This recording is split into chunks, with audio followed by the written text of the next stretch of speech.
每一天，牧师陪你读圣经。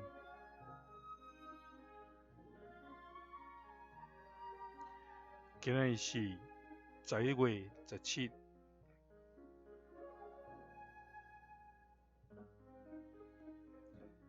提摩太前书4章1节到5节。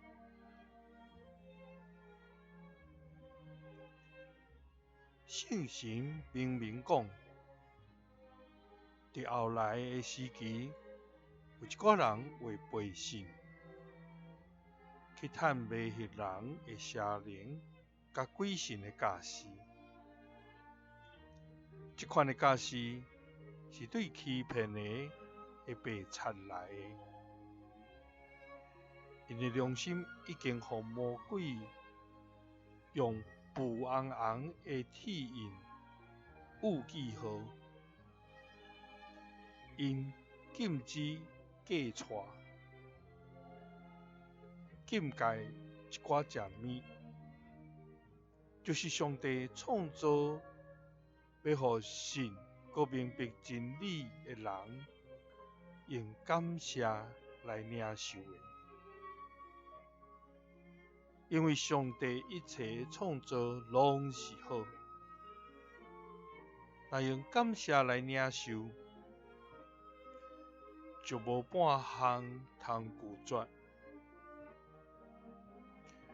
通过上帝话甲人的祈祷，就要正做神。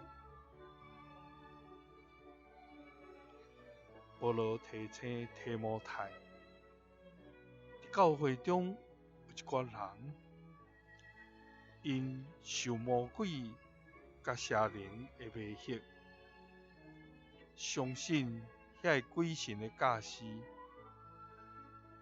确实无伫迄个所在遵探咱的主所教示的，直到因的良心受影响，亲像互魔鬼用布红红的铁印误记号共款。所以因伫遐用禁止人的假传，也是禁戒一寡食物，来当作因所要受的，直到因袂记哩上帝所创造互人一切拢是好。